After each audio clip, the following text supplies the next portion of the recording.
do link. Muito obrigado, um excelente conteúdo e vamos lá, mãos à obra. Tá certo, Pedro. Vou iniciar aqui então. Vou pedir para quem já está online confirmar se a tela foi compartilhada.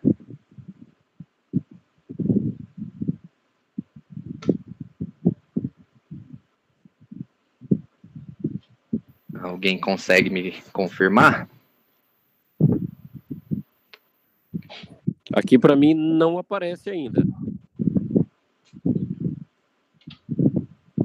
Apareceu agora. Aqui para mim perfeito.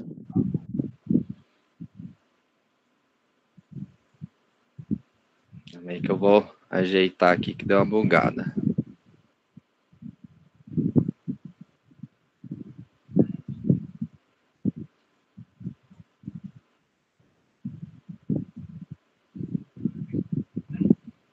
Aí, agora acho que sim.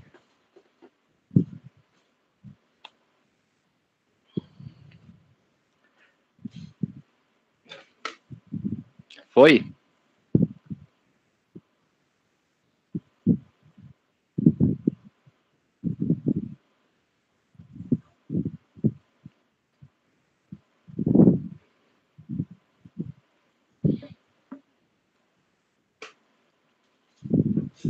Bom, pessoal, estão todos visualizando os slides? Visualizando e ouvindo. Perfeito. Então, vamos dar início. Separei esse conteúdo para a gente falar nesse momento um tanto quanto oportuno, né? Muitos relatos aí de colegas recebendo muitas vezes pacientes suspeitos de coronavírus e como esses sintomas são todos parecidos, né?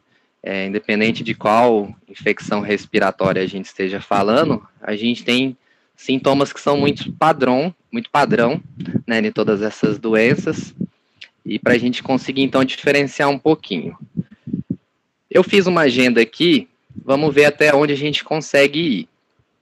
Mas essa agenda minha foi pensando tanto no profissional farmacêutico que está no balcão de farmácia, então, que vai estar atendendo nas nossas farmácias comunitárias, mas também pensar um pouquinho no paciente hospitalizado. Então, para o nosso farmacêutico que está lá no hospital, ele tem uma noção do que ele precisa estudar para conseguir auxiliar a equipe de saúde nesse processo de cuidado do paciente.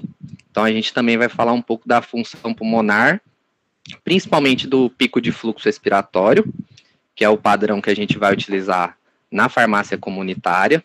A gente tem aparelhinhos para fazer essa medição. Como também a gente vai ver um pouquinho da espirometria completa, porque quem está no ambiente hospitalar precisa saber pelo menos interpretar ou ver como está o padrão pulmonar desse paciente, até para conseguir julgar se o paciente está dentro da terapia esperada para o estadiamento da doença que ele possa estar tendo. E se der tempo, a gente fala também um pouquinho de gasometria. Então, acho que a primeira referência que a gente vai ver é o guia de prática clínica, que trata dos sinais e sintomas respiratórios, principalmente o espirro e a congestão nasal. Aqui a gente também vai ver sobre tosse, mas além do guia de prática clínica, eu queria também passar essa outra referência, que eu acho que todo mundo deveria dar uma olhadinha. Então, nós temos os cadernos de atenção básica.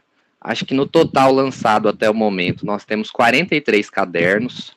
O caderno que trata das doenças respiratórias crônicas é o caderno 25. Isso tem disponível na internet, é só procurar aí no Google que você acha todos esses cadernos. Inclusive, não só o de doenças respiratórias, mas eu indico a leitura de todos esses cadernos e principalmente para quem está atuando na atenção básica. Então, como qualquer doença, ou como qualquer condição, qualquer agravo, a função principal que eu vejo de um profissional de saúde é conseguir identificar as necessidades e também os problemas de saúde do paciente. Porque a depender de um problema de saúde já pré-existente, a gente vai precisar tratar esse paciente de forma diferente.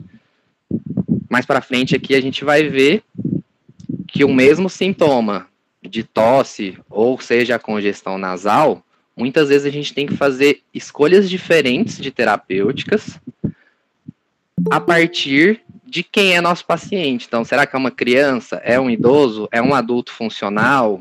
É um idoso com policomorbidades? Quais são essas comorbidades? Então, as doenças de base são muito importantes para a gente poder prescrever alguma coisa para o paciente que chega no nosso balcão, ou que seja a gente aconselhar a um uso mais adequado. Então, a primeira coisa, assim como qualquer avaliação que a gente vai fazer, a gente tem que estar sempre muito preocupado com isso. Então, com o início, com a frequência e com a duração desses sintomas. Então, por exemplo, na congestão nasal. Essa congestão nasal, só dela ter tido início rápido ou um início prolongado, a gente já vai pensar talvez em coisas diferentes. O início foi rápido ou prolongado, está tendo progressão dessa congestão nasal ou não? Ela chegou e se manteve nesse nível e continua. Então, isso é muito importante. Se o início foi rápido ou se o início foi prolongado e se estava tendo uma progressão dessa congestão nasal. Aqui dentro das diferenças, uma coisa que é recorrente daí no balcão da farmácia, é a gente diferenciar isso, o resfriado comum de um processo alérgico. Então, no resfriado comum, ou em outras infecções de forma geral, né, seja então uma gripe, seja H1N1, seja o próprio coronavírus, geralmente essas doenças, seja ela autolimitada ou não, ela vai ter uma progressão. Já processos alérgicos é muito diferente. Geralmente o processo alérgico ele tem início logo após a exposição a esse alérgico.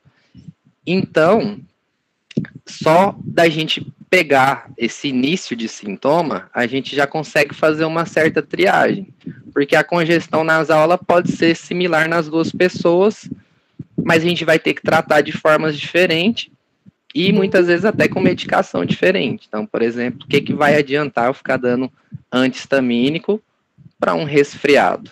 A não ser que a pessoa está tendo muita congestão nasal para mim poder pensar num anti-histamínico também, eu posso só passar, por exemplo, soro para ela fazer a lavagem dessa congestão nasal, né? Fazer lavagem com soro. Principalmente, então, se for criança ou idoso, que daí é bom a gente estar evitando alguns medicamentos, como os descongestionantes nasais tópicos, que geralmente eles são à base de alfa-adrenérgicos. Então, não é bom, muitas vezes, para o idoso, principalmente que tenha comorbidade, como hipertensão, por exemplo. E como é a característica e a gravidade desse sintoma, então? Então, o espirra congestão nasal tem diversos fatores que podem causar esses sintomas. Então, desde o agente causal, a idade desse paciente, se existe intercorrências clínicas, outros sinais e sintomas concomitantes. Então, por exemplo, é só o espirra congestão nasal, tem tosse associada, tem febre. Por exemplo, essa secreção nasal dessa congestão, ela é clara e alina, ela é sanguinolenta, ela é esverdeada, ela é amarelada. Então, isso poderia dar indicações de quadros mais graves, como as infecções de vias aéreas superiores. Pode ser também quadros de rinite persistente. Pode ter relação, por exemplo, com o uso de medicamentos, o que eu acabei de falar, dos descongestionantes nasais tópicos. A gente sabe que eles causam efeitos rebote, então não é interessante que se utilize mais do que 3 a 5 dias essas medicações, que depois eles mesmos podem causar uma congestão nasal via rebote. Então, é um paciente que fuma, ou ele é talvez fumante passivo, existência de corpo estranho, a poluição do ambiente, geralmente em grandes cidades a gente consegue observar mais, e sejam também outros agentes relacionados. Então é muito importante também avaliar onde que esse paciente trabalha. Bom, a congestão nasal, então, ela é um sinal frequente que está ocorrendo dilatação de vasos nasais. Esse é o mecanismo que gera a congestão nasal. a dilatação desses vasos sanguíneos nasais. Por isso que no nosso descongestionante nasal tópico, a gente tem geralmente drogas que vão fazer vasoconstrição. Então, o que acontece com essa mucosa que está com os vasos dilatados? Ela vai ficar edemaciada, geralmente hiperemia, e encoberta por secreção mucoide. Nos primeiros dias de congestão nasal, geralmente a rinorreia é caracterizada por secreção clara, rala e ou aquosa. Então, isso aqui é o mais comum da gente ver nos processos alérgicos. E nos inícios de infecções respiratórias de vias aéreas superiores, geralmente o início também é assim. Se for uma infecção, essa secreção, essa rinorreia, ela pode vir a ter coloração, geralmente verde e amarelado, são indicativos de infecção, mas ela pode também estar alaranjada, como alguns colocam, que essa alaranjada pode ser até a presença já de traço de sangue nessa rinorreia, né, nessa secreção nasal. Então, nas infecções de vias aéreas superiores, quando o sinal permanece mais que 2 dias, a secreção ela tem essa tendência de tornar-se mais espessa, então amarelada ou esverdeada. E o que causa isso é a liberação de mieloperoxidase pelas nossas células polimorfonucleares. Usualmente, não vai indicar uma infecção secundária, mas a gente tem que ficar atento, porque pode sim uma infecção e pode ser necessário até o encaminhamento. Talvez esse quadro, quando tiver uma infecção de amarelada esverdeada, talvez ela não vai ser mais autolimitada. Então a gente tem que ficar atento também a esses sinais para, caso a gente observe que não vamos conseguir resolver o quadro desse paciente, a gente fazer um encaminhamento mais rápido e oportuno. O espirro, geralmente, ele é uma resposta reflexa à nossa congestão nasal, muitas vezes também ligada à irritação da nossa mucosa. Pode também ser acompanhado de lacrimejamento, rinorreia aquosa, prurido nasal e ocular. Gente, eu não sei se vocês têm aí na família pacientes que tenham, familiares que tenham rinite alérgica, mas isso aqui é tudo que acontece comigo quando eu tô com a minha rinite atacada. Questão aqui do prurido nasal e ocular, eu chego a ficar até com os olhos inchados às vezes. Então, é comum essa irritação também acabar atingindo os olhos, porque é ligado o canal ocular e nasal. E pode ser sugestivo também de rinoconjuntivite alérgica, que muitas vezes vai requerer encaminhamento também. Importante a gente sempre questionar o que agrava e o que alivia os sinais e sintomas desse paciente. Então, aqui eu coloquei sobre temperatura ambiente, que a gente tem meio que esse mito na cabeça, né, que tempo frio vai ser mais lesivo para a nossa mucosa, e na verdade frio ou quente tem muito pouca influência.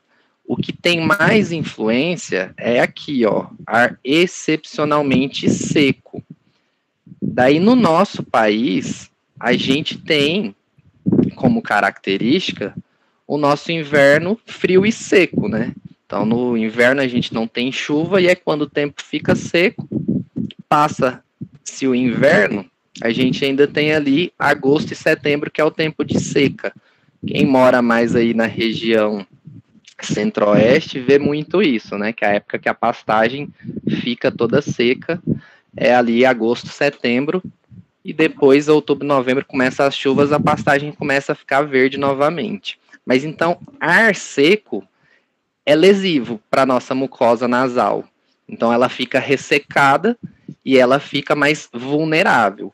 Agora, sim, pura e simplesmente a temperatura não necessariamente vai ter algum grande impacto.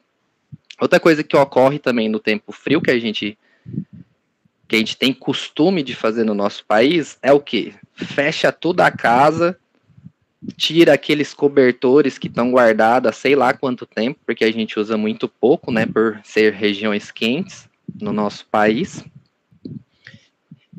E daí muitas vezes a gente confunde, então, os processos alérgicos por causa da roupa que estava guardada e achar que é por causa do tempo frio, quando muitas vezes tem mais relação com o ar seco. E daí fala isso aqui, porque os resfriados são mais comuns quando o clima está frio.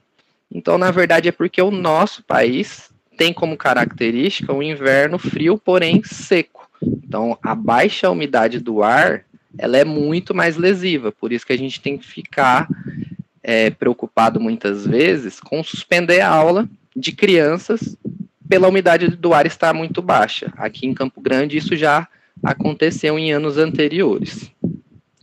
Questão de poluição ambiental, isso tem muita relação com quadros alérgicos, principalmente.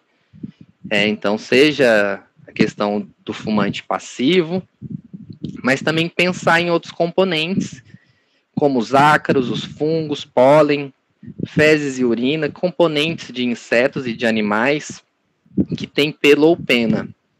E aqui em questão de animal, eu gosto sempre de falar para pensar no paciente, que muitas vezes pacientes que têm episódios de alergia frequente querem eliminar deles, por exemplo, os animais de estimação, os pets.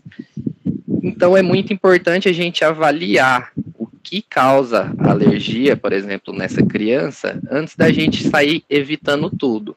Então, melhor do que tirar todos os possíveis fatores é tentar encontrar aquele fator que para aquele paciente faça diferença. Então, nem sempre retirar os pets do ambiente vai ser resolutivo. Então, eu gosto que avalie em vez de colocar a criança, por exemplo, numa bolha. E geralmente de animais, principalmente cachorro e gato, o que causa o processo alérgico é mais a descamação da pele do animal do que propriamente dito o pelo do animal. Poluição do ambiente, então, relacionados a irritantes inespecíficos, então, por uma resposta não imunológica, como acontece com cigarro, serragem de madeira e outros compostos voláteis. Então, um exemplo aí, produtos de limpeza, né? Quem nunca lavou um banheiro e ficou, entre aspas, intoxicado de tanta que boa. Então, alguns exemplos desses produtos químicos que causam reações alérgicas por respostas não imunológicas. Então, por agressão direta à mucosa. Então, cloro, amônia, alguns ácidos fortes utilizados, tinta, solventes de forma geral. Por exemplo, uma coisa que eu uso muito aqui em casa agora na época da pandemia é o álcool isopropílico. E ele é tão volátil que ele evapora muito rápido, né? Então você tem que bater, não pode nem respirar perto, que você já sente o cheiro forte daquele álcool. E entrando agora na questão de tosse, para a gente também acabar assim com os principais sinais e sintomas, que seria o espirro, a congestão nasal e agora a tosse. Então a tosse, na verdade, ela é um mecanismo de defesa nosso. Então ela promove a remoção de secreções de corpos estranhos das nossas vias aéreas superiores. Constitui em mecanismo de defesa. Porém, ela também pode ser um sinal e sintoma de doença.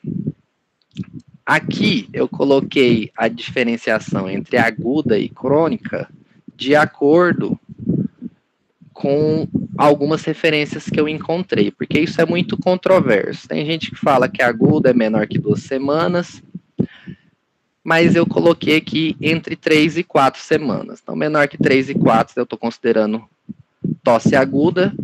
Passou de 3 a 4 semanas que esse paciente está com essa tosse, já é um quadro de tosse crônica. Aqui vocês vão encontrar muita divergência na literatura. Então, tem lugar que vai colocar aguda menor que 2 semanas e crônica maior que 2 semanas. Não vou entrar muito nesse mérito.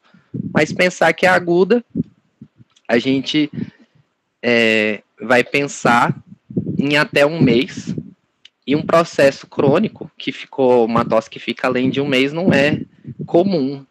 Pelo menos não se tratando de doenças autolimitadas, né, transtornos autolimitados. Então, seria um possível já critério da gente fazer um encaminhamento. E não é normal o paciente passar um mês indo na farmácia atrás de antitussígeno. Então, a gente tem que identificar o que está acontecendo com esse paciente.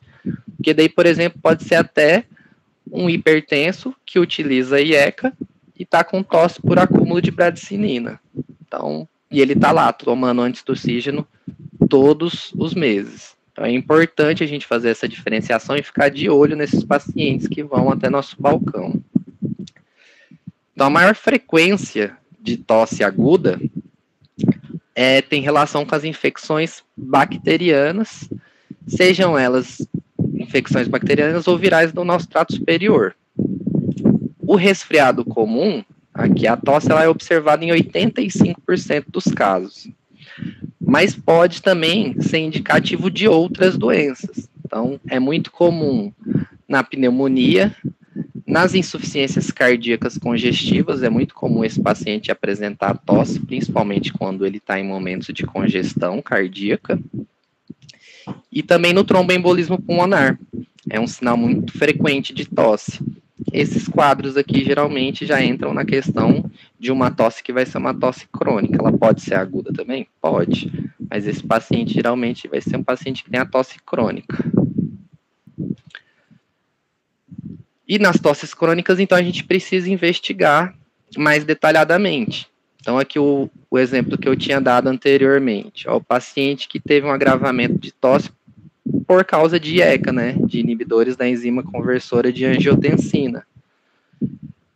A tosse característica de IECA, a gente vai observar, então, uma tosse seca, sem sibilos, ou seja, sem chiados à ausculta, e geralmente tem resolução assim que suspende a medicação.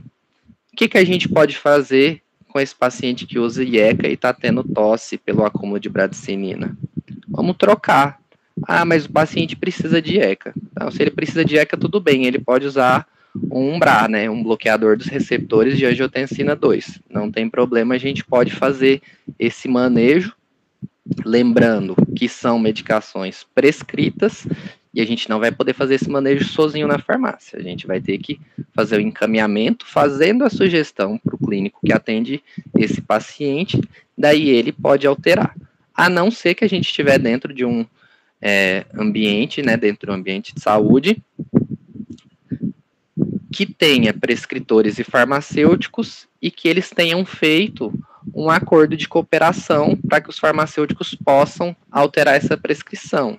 Lembrando, para esse acordo de cooperação existir, o farmacêutico ele precisa ter habilitação em farmácia clínica, senão ele não pode fazer essa alteração.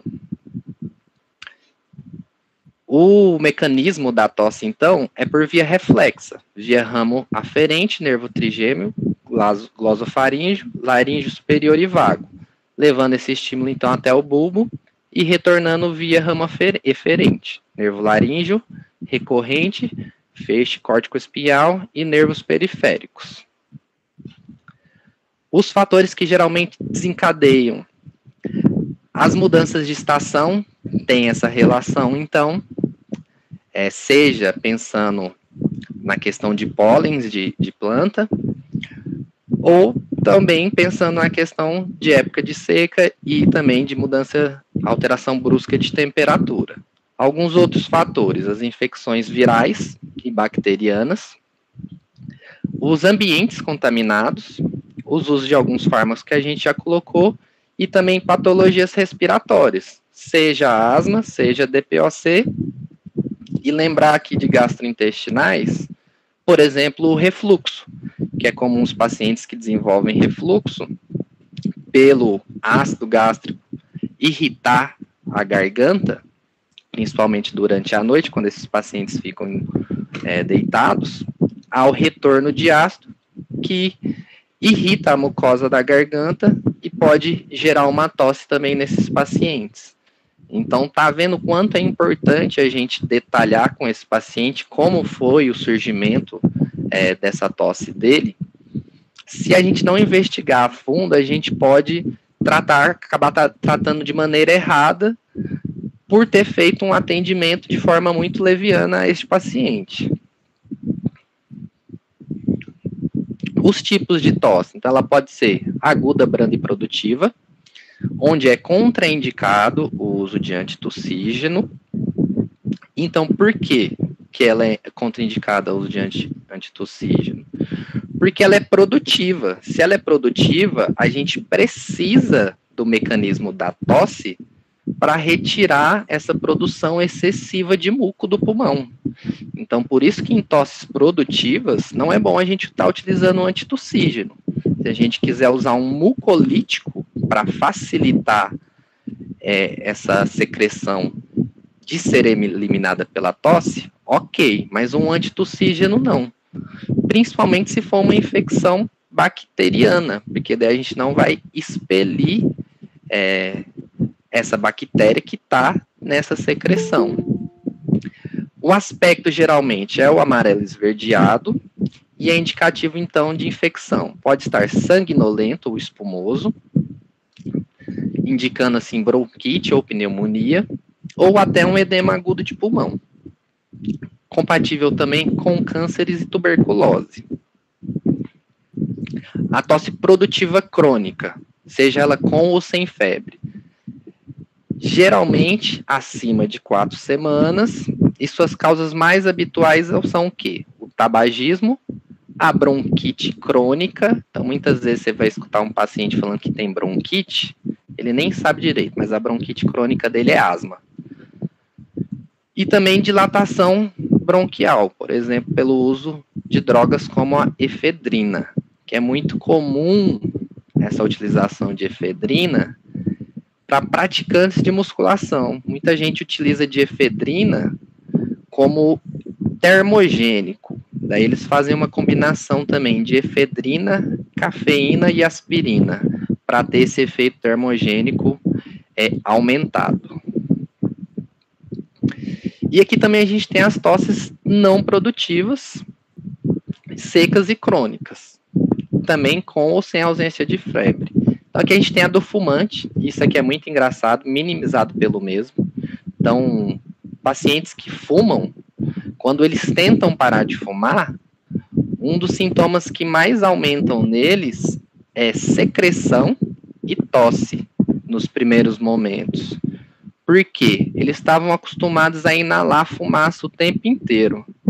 Essa fumaça, ela tanto destrói os cílios das nossas vias aéreas, como elas também ressecam, né, essa mucosa. Então, essa mucosa, ela acaba produzindo menos muco, e quando você cessa, ela volta a produzir mais muco, que é irritativo, então também aumenta a tosse. Pode ser psíquica e nervosa. Quando é psíquica e nervosa, ela tem duração variável e a qualquer faixa etária tem que investigar para solucionar esse problema do paciente. Então, por exemplo, se for algum transtorno de ansiedade, coisa assim, que tiver envolvido. Aqui também a gente geralmente precisa de ajuda de outro profissional. Os cânceres brônquicos e a iatrogenia, como a gente já usou o exemplo do IECA. Antes da gente falar um pouquinho de espirometria, eu separei aqui comigo um monte de medicamento que geralmente eu uso. E eu queria mostrar que era o que a gente estava falando dessa questão toda de sinais e sintomas, é pensar quem que é nosso paciente. Então eu tenho aqui na minha mão, primeiro prometazina. Daí esse aqui é Histamin, dexclorfeniramina. E eu tenho aqui o Allegra também, que é a fexofenadina. Para um quadro, então, alérgico, eu identifiquei que o meu quadro é alérgico. Eu poderia usar qualquer um desses aqui na minha mão. Mas daí eu pergunto para vocês o seguinte: se o meu paciente é um idoso, qual que eu teria que escolher? Qual que seria o julgamento mais claro? Daí, para a gente otimizar o tempo, eu já vou dar a resposta. A gente tinha que utilizar o Allegra, se fosse um paciente idoso. E por que o Allegra? Porque o Allegra é um antihistamínico de segunda geração. ele causa menos sonolência e a potência dele é igual ou até superior do que os de primeira geração. Então, se meu paciente for idoso, eu dou o Allegra. Se não for idoso, não teria tanto problema. Tanto faz a dextrorferilamina quanto a prometazina, que é o Phenergan. Então, por que os de primeira geração têm que ser evitados em idosos? Porque essa sonolência é o que faz incluir eles, né? Nem a sonolência só, né? A impregnação em sistema nervoso central, na verdade. Que a principal diferença é que o antistamínico de primeira geração, ele atravessa a barreira hematocefálica. Por isso que os antistamínicos de primeira geração estão lá inclusos na lista de critério de Beers. Porque eles geram esse maior risco de queda num idoso, por exemplo, pela questão da impregnação do sistema nervoso central. Agora vamos pensar em outra situação aqui também. Um quadro de resfriado comum, que a gente sabe que vai passar o mais rápido possível. A gente já determinou que é autolimitado. Vou usar o mesmo exemplo. O idoso e o paciente normal. Eu tenho aqui, de um lado, dipirona, neosaldina, e desse outro lado aqui é resfenol. Se for um idoso, eu jamais vou dar o resfenol para ele. Por que eu não vou dar resfenol para o idoso? Principalmente se for um idoso com comorbidade. Porque no resfenol, eu tenho os alfa-adrenérgicos, que para o paciente hipertenso, pode causar uma alteração de pressão nele. Então, o mais importante dessa questão de sinal e sintoma é depois que a gente identificar se é autolimitado e a gente vai poder tratar, ou se necessita de um encaminhamento por um especialista, é a gente saber essas particularidades dos medicamentos para saber fazer uma prescrição adequada e também saber fazer um encaminhamento oportuno quando a gente perceber que nós não conseguiremos ser resolutivos. Então, é muito importante a gente ver quem que é nosso paciente. Para a gente falar aqui agora de espirometria, ou de como a gente faz acompanhamento de pacientes que tenham alguma doença respiratória crônica, para toda doença, ou para a maioria das doenças, geralmente a gente tem algum parâmetro para acompanhar. Então, por exemplo, no paciente hipertenso, a gente monitora sempre a pressão dele, para ver se a pressão está alta, se está baixa, se precisa fazer medicação de resgate ou não, e se a medicação está controlada, está controlando essa hipertensão desse paciente. Aqui a gente tem o exemplo da diabetes, então, medidor de glicemia capilar, para acompanhar a glicemia, principalmente a glicemia de jejum desse paciente, mas também as glicemias pós-prandiais. Então, paciente diabético, a gente faz glicemia. E aqui um outro exemplo de medição, por exemplo, de colesterol, triglicerídeos, pensando em doenças como a hipertrigliceridemia ou as hipercolesterolemias. Para doenças respiratórias crônicas, a gente também tem um padrão que a gente pode avaliar, um parâmetro, né, que a gente pode avaliar. Se a gente estiver dentro de uma farmácia comunitária ou num ambiente ambulatorial, geralmente é esse aparelhinho aí que a gente vai utilizar. Ele é chamado de pico de fluxo, ou peak flow, né, que seria o nome em inglês. Mas traduzindo para o português, é pico de fluxo. O que esse pico de fluxo ele nos indica? Ele vai nos indicar a capacidade pulmonar desse paciente. Só que, para a gente avaliar isso, a gente tem que entender como que funciona os volumes pulmonares, digamos assim, para entender por que numa doença a gente vai ter esse pico de fluxo alterado.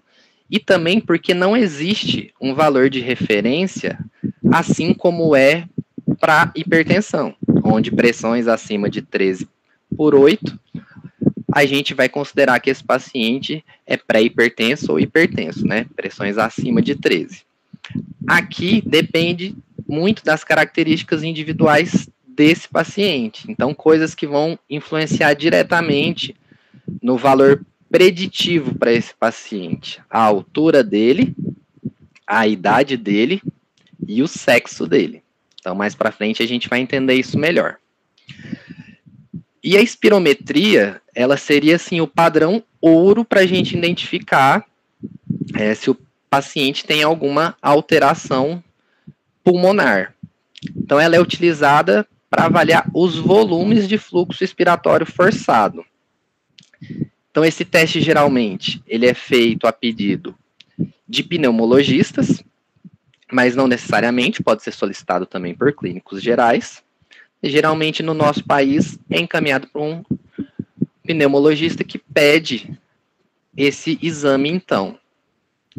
Ele é o teste mais comum utilizado, e ele é útil, então, na avaliação dos sintomas respiratórios, como a dispneia, que é a falta de ar, tosse e os sibilos.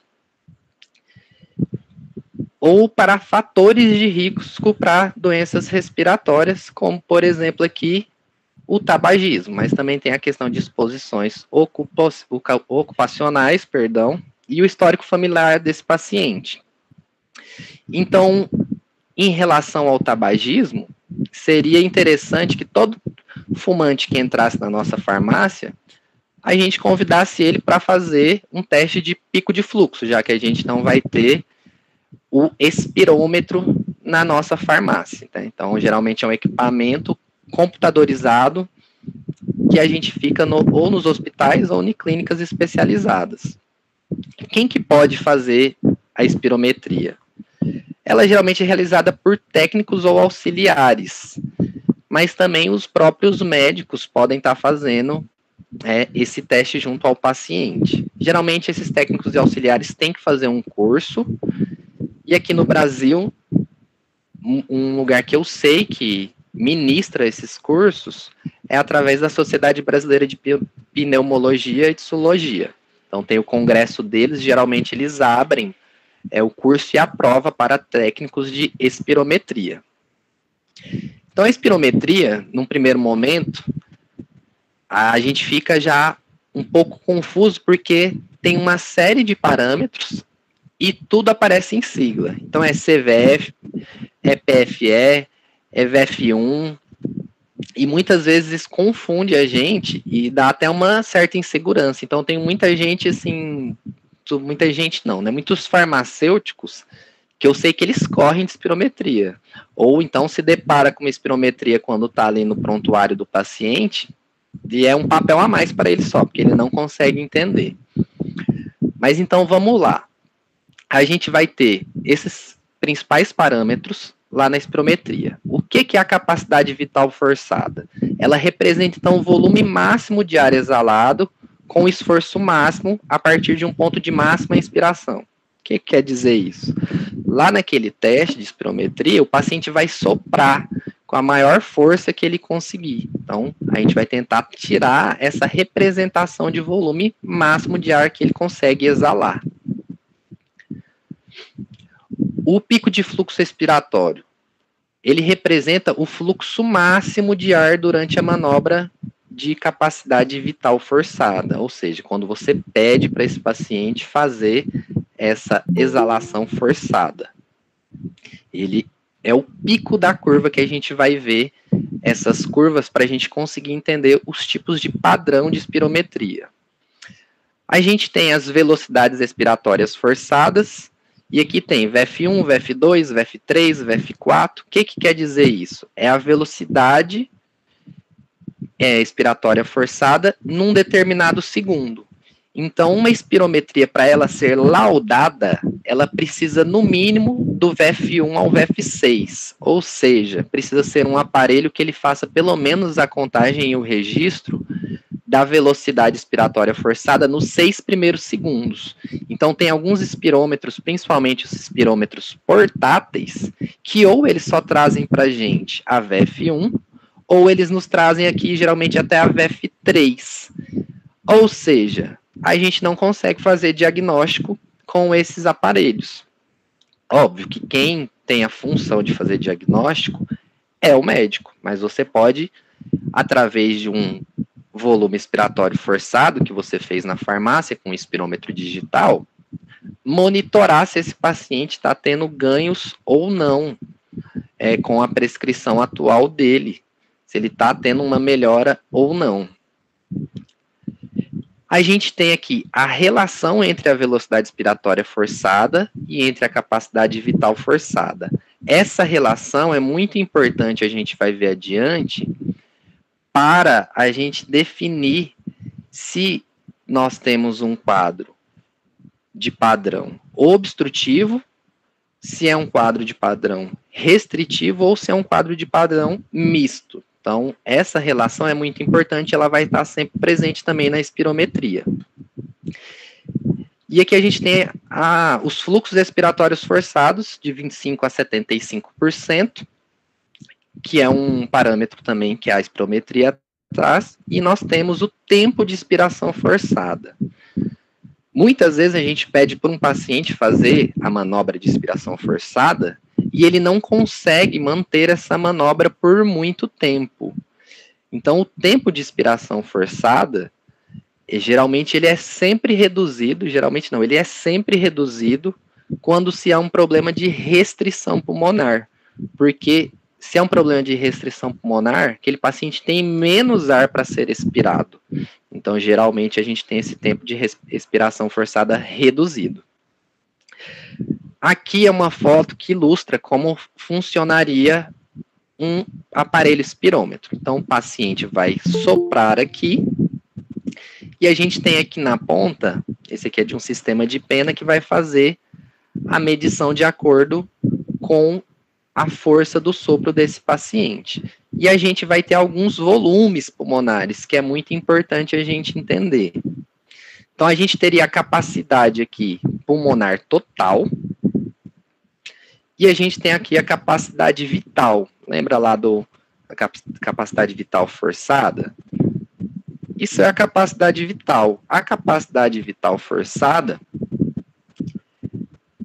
ela é essa capacidade vital mais parte aqui do volume residual. Que a gente tem que entender que a gente sempre vai ter esse volume residual, porque senão nosso pulmão, ele cola, né? Nossos alvéolos são como caixinhos de uvas cheios de ar. Então, sempre precisa existir um pouco de ar lá dentro para que nossos alvéolos não colabolem. Então, existe esse volume residual. A capacidade residual funcional é o que a gente consegue acrescentar de ar para fazer a manobra expiratória forçada. Isso vai ficar mais claro no próximo slide. Mas gravem esses volumes, que esses volumes são importantes. E a espirometria, geralmente, então, ela vai trazer dois gráficos. Esses aqui são gráficos teóricos, e seriam um gráfico esperado para pacientes normais. Lembra que eu falei do pico de fluxo?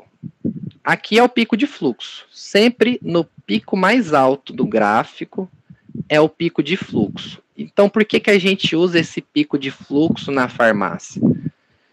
Porque independente se o paciente tenha um problema de restrição ou obstrução pulmonar, esse parâmetro, pico de fluxo, que é sempre aqui na ponta do gráfico, ele sempre vai estar reduzido, independente de qual problema de saúde que esse paciente tenha, seja ele restritivo, seja ele obstrutivo ou seja ele misto.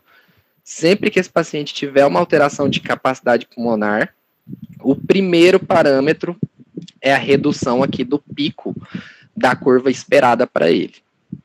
Gravem isso também que a gente vai entender melhor ainda agora. Então, aqui, a gente tem os três gráficos padrões. Gráfico, então, obstrutivo, o gráfico obstrutivo grave e um gráfico restritivo. Notaram aqui? Pensem que a linha de fora seria o valor preditivo para o paciente, ou seja, seria o valor ótimo, levando em consideração a idade, o sexo e a altura desse paciente. Notem aqui que, independente do problema, o pico de fluxo reduziu. Então, se o pico de fluxo vai ser sempre reduzido, independente do tipo de problema que eu tenha, seja obstrutivo grave ou restritivo, ele é o parâmetro que primeiro se altera. Então, por isso que a gente vai sempre estar utilizando ele na farmácia. E fora que ele é o mais fácil de medir. O pico de fluxo a gente vai ver na sequência como utilizar ele na farmácia. Mas gravem, então, esses padrões aqui. Qualquer coisa eu volto nesse slide para a gente ver o gráfico, não tem problema. Mas notem aqui que os gráficos obstrutivo, independente se é obstrutivo ou obstrutivo grave, eles permanecem, eles criam, na verdade, essa curva puxando para o lado do eixo X, do eixo Y, perdão. Então, sempre a descida aqui da curva, pense que foi assim, o paciente soprou o máximo que ele conseguiu, e daí ele está terminando de soprar aquilo de ar que ele ainda tem no pulmão. Então, ele sopra, sobe lá em cima, e depois reduz esse volume ao longo do tempo. Então, sempre nos gráficos obstrutivos, a curva vai tentar se aproximar do eixo Y. Então, ela sempre vai fazer, eu brinco na sala de aula, vai fazer uma cadeirinha para a gente sentar. Então, sempre vai ter esse padrão mais de aproximar-se ao eixo Y. Agora, olha aqui o gráfico restritivo. Ele não é exatamente igual. As duas curvas aqui são iguais. Aqui a gente só tem uma maior e aqui uma menor. Então, isso foi o que me fez assim, entender de vez como funcionava a espirometria. Por que que aqui eu tenho essa curva se aproximando do eixo Y? Porque eu tenho um problema de obstrução. Se eu tenho problema de obstrução, eu vou ter menos velocidade, não necessariamente eu tenho menos volume. O meu volume, muitas vezes, ele é igual. Eu não tenho nenhuma perda pulmonar, como é, por exemplo, nos quadros restritivos. Eu só vou ter uma dificuldade de exalar esse ar, porque meus brônquios, eles estão todos obstruídos, eles estão com a luz reduzida, seja por conta de secreção, seja por conta de inflamação, ou, por exemplo, no fumante, seja pelo aumento da complacência pulmonar, ou seja, da elasticidade. Então, o DPOC, ele tem um aumento da complacência que faz com que o alvéolo desse DPOC sempre esteja insuflado, então ele sempre está cheio, ele não consegue esvaziar esse alvéolo e a gente vai entender o porquê. Mas então gravem isso, sempre padrão obstrutivo, a gente vai ter redução de velocidade e por isso a gente não vai ter o gráfico em linha reta, ele vai ter sempre essa curva se aproximando do eixo Y. E no padrão restritivo não, a velocidade que esse paciente consegue soprar é igual, o problema é que ele tem menos volume no pulmão. E tá vendo que a perninha aqui, dos gráficos obstrutivos, elas tendem a ir até o final do gráfico. Por quê? Porque esse paciente ele não perdeu volume. Então, ele consegue manter a manobra todos aqueles segundos que a gente viu lá, os 6 segundos. Já, geralmente, a pessoa que tem um problema restritivo, ele não consegue, ele não tem volume, ele perdeu o volume. Então, ele não vai nem conseguir fazer a manobra no tempo necessário. Então, por isso que eu falei, sempre o restritivo, por ele ter menos volume de ar, ele não vai conseguir manter o tempo de expiração forçada. Se não entenderam, depois vocês me perguntem que eu tiro as dúvidas. Mas o principal agora, vamos entender esses mecanismos. Primeiro mecanismo. Aqui eu tenho um exemplo de um copo de milkshake. Compara esse copo de milkshake com um pulmão. Vamos entender como que eu vou comparar. Então, aqui dentro do meu copo, seria meu volume de ar que cabe dentro do meu pulmão. E o canudo seria os meus brônquios. Então, seria por onde eu tiro e coloco o ar dentro desse meu pulmão. Sempre que eu tiver um problema de fluxo, eu vou ter um problema de obstrução. Ou seja, meus brônquios, a bronquite, o brônquio inflamado, o brônquio com muita secreção, ele vai causar um problema de fluxo. Pense como se fosse um milkshake de ovo maltine. Então, você está lá tomando seu milkshake, chupando aqui no canudo, de repente vem um grânulo do ovo maltine que entope esse canudo. Pronto, exemplo perfeito para a gente pensar em obstrução. Alguma coisa que vai atrapalhar a saída do milkshake aqui de dentro do nosso copo. E sempre que eu tiver um problema de volume, eu tenho um problema de restrição. Então, vamos supor que meu copo aqui de milkshake, ele é de 500 ml. Mas agora aqui no meu copo eu só vou ter como colocar 250 ml de milkshake, porque eu enchi de terra embaixo. Então, sempre alguma coisa aqui que fez a redução desse volume. A mesma coisa aqui no pulmão. Então, o problema é no meu volume pulmonar, alguma coisa que está acontecendo aqui dentro do pulmão, né, a nível alveolar, ou o meu problema é no fluxo, no caminho que esse ar precisa fazer até atingir o alvéolo. Ou seja, os quadros de bronquite, os quadros de asma, sempre é o problema aqui no fluxo. Quem que tem o problema no volume? Por exemplo, o paciente que teve câncer teve que fazer uma retirada de parte do pulmão. Ou então, por exemplo, um processo infeccioso, que esse pulmão aqui, por exemplo, como é o quadro de COVID, muitas vezes fica um pulmão inteiro com secreção. Então, esse pulmão ele não consegue fazer troca de ar se a gente tiver ele cheio de secreção. Então, a gente vai ter um problema aqui no volume. Então, o que a gente precisa entender principalmente é isso. Onde que está o problema? É no caminho da chegada do ar ou é propriamente dito no nosso reservatório de ar? E aqui as principais doenças, então, de padrão obstrutivo, que entra a asma, a bronquite, bronquiectasias e a DPOC. Cabe eu falar aqui que a DPOC, na verdade, ela tem padrão misto, porque a gente tem tanta obstrução pela bronquite crônica, como também nós temos a restrição causada pelo enfisema. E dentre as doenças restritivas, a gente pode citar aqui a asbestose. Então, para quem não conhece a asbestose, é aquela doença causada pelo amianto. Não tem as telhas lá de amianto que a gente parou de usar? A asbestose é o nome da doença causada pela expiração do amianto dessas telhas. Os quadros de fibrose, então o paciente, por exemplo, teve uma pneumonia que acabou gerando uma fibrose no pulmão dele. Então, um pulmão fibrosado, aquela região de fibrose, ela não vai conseguir mais fazer troca de ar, né? Porque é um tecido que, entre aspas, morreu. As pneumonias de hipersensibilidade, a síndrome da angústia respiratória aguda, onde geralmente acontece o que eu falei, o pulmão fica cheio de secreção, não consegue fazer troca gasosa. Aqui é a síndrome da deficiência do surfactante, que acontece nos recém-nascidos. Sobrepeso pode ser uma causa de restrição pulmonar. Por quê?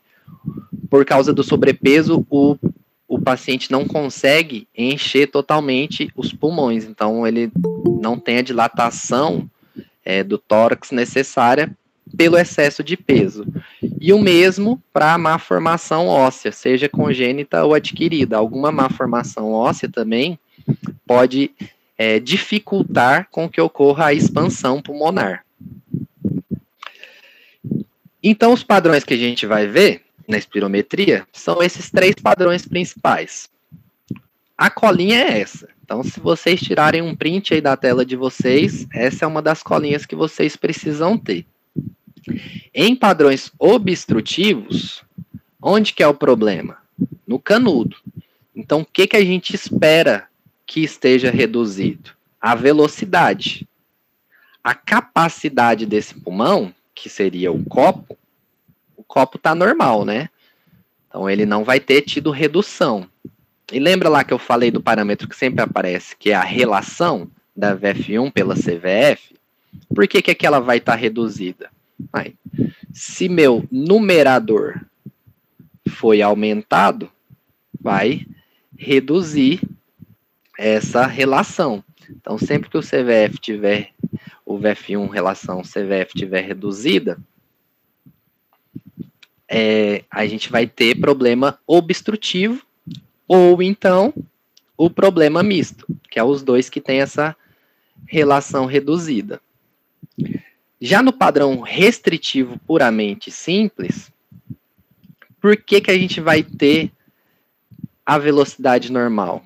Porque ambos os parâmetros, velocidade e capacidade vital, vão estar reduzidas. Então, a gente pode ter essa relação normal nos quadros de padrão restritivo. E agora, a principal diferenciação. Então, recomendo que vocês comecem sempre a ler a espirometria pela relação VF1-CVF. Daí vocês vão separar. Está normal ou está alterado? Então, primeiramente, está normal, maior que 70? O que pode estar acontecendo? A capacidade vital estar reduzida ou normal. Se a capacidade vital estiver normal, a relação está normal, quer dizer que essa espirometria é normal. Porém, se a CVF estiver reduzida, ela já nos vai indicar um desvio ventilatório restritivo. Esse é mais simples. CVF normal, ou relação VF1-CVF normal, CVF reduzido, desvio ventilatório restritivo. Agora, por outro lado, fica um pouquinho mais complexo, que a gente vai ter as duas situações. A capacidade vital forçada normal ou alterada. Se ela estiver normal, ela vai ser um desvio ventilatório obstrutivo. Porém, se ela estiver reduzida, a gente vai ter que recorrer a outro parâmetro, que seria a diferença entre a VF1 e a CVF. Então, quanto menor essa diferença, ou seja, quando o VF1 e CVF são mais próximos os valores, é um indicativo de um distúrbio misto. Quem que é a pessoa que geralmente tem problema nos dois parâmetros, tanto na velocidade quanto na capacidade? Porque se a gente for pensar, a capacidade é o copo cheio ou o copo vazio, e a velocidade é se tem algo entupindo o nosso canudo ou não. Esse padrão misto geralmente é o padrão compatível com o DPOC. Então, por mais que seja doença pulmonar obstrutiva crônica, geralmente o DPOC, principalmente o DPOC leve, ele vai ter característica de distúrbio misto, porque ele tem uma pequena redução já da velocidade pela inflamação, né, da árvore brônquica causada pelo hábito de fumar, como ele também já pode ter redução da capacidade vital. Como que ele teve redução da capacidade vital? Enfisema. O que é o enfisema? É a destruição dos alvéolos. A gente vai ver o mecanismo no próximo slide para entender como ocorre essa destruição de alvéolo. Se a relação, a diferença aqui de VF1 e CVF tiver entre 13% e 24%, esse também vai ser classificado como desvio ventilatório obstrutivo. Então, tanto quando o CVF está normal, quando ele está reduzido, a gente pode ter o distúrbio ventilatório obstrutivo. Porque geralmente o distúrbio ventilatório obstrutivo, o nosso problema é mais na velocidade, no canudo. E a gente também tem, quando é maior que 25, que a gente usa essa denominação de distúrbio ventilatório obstrutivo com capacidade vital reduzida. Quem que é esse cara aqui? Aqui é o DPOC grave. Geralmente é o DPOC grave que vai estar nessa situação. Então, sobre os padrões.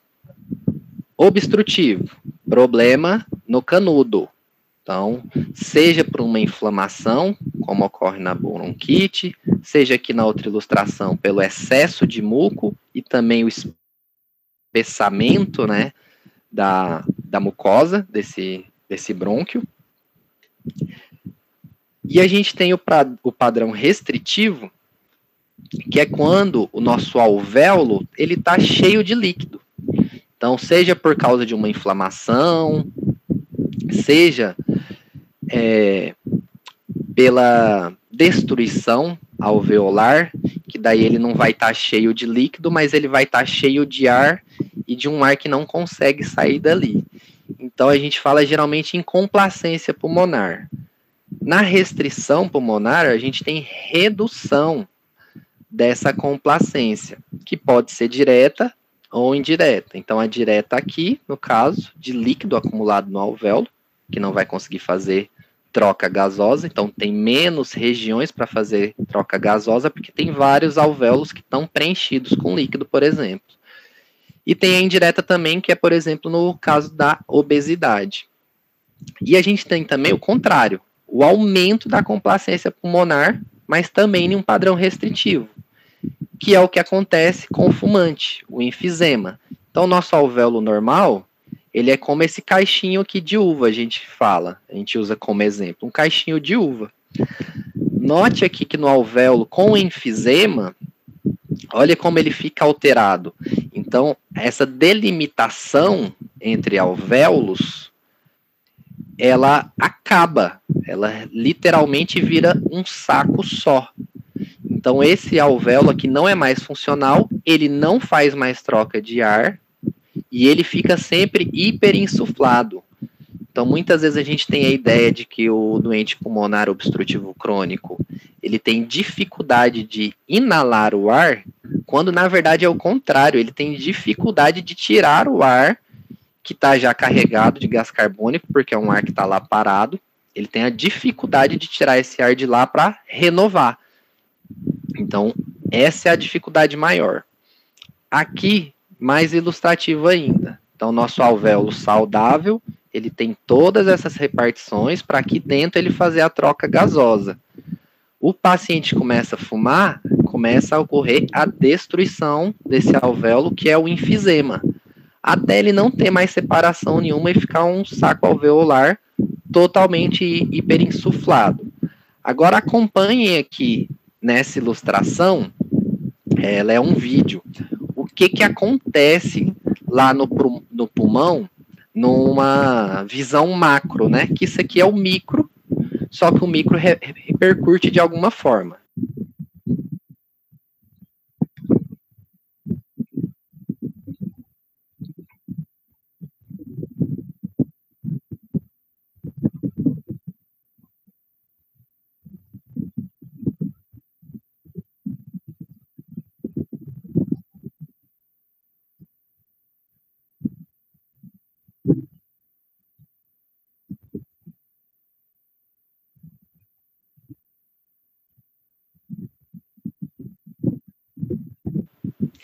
Isso aqui, ele ia apresentar uma válvula que já estão utilizando na, digamos assim, na entrada desses alvéolos, eles já estão utilizando uma tecnologia que eles colocam como se fosse uma mola aqui.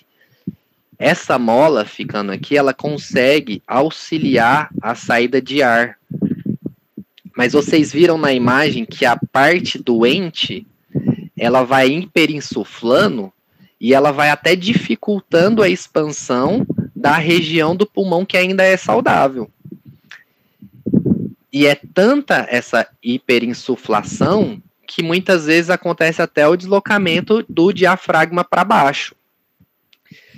Inclusive, muitas vezes no hospital, vocês vão escutar falar sobre o padrão respiratório de um DPOC, que você quase não percebe o movimento da caixa torácica dele. Você tenta acompanhar o movimento dele, que todo mundo quando respira, se você for parar para reparar, né, a gente enche o pulmão e abaixa o pulmão.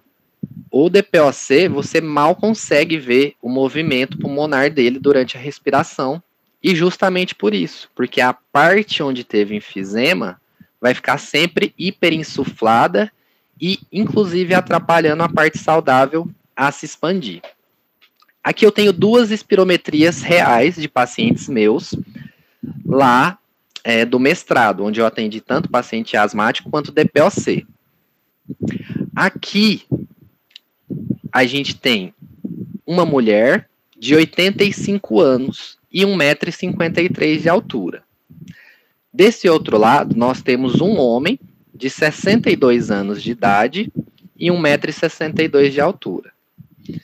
Então, lembra que eu falei que idade influenciava, o sexo influenciava e também a altura influenciava. O gráfico de fora, como eu disse antes, é o que era esperado para a idade e para a altura desta paciente. E aqui é o gráfico formado pelo sopro dela.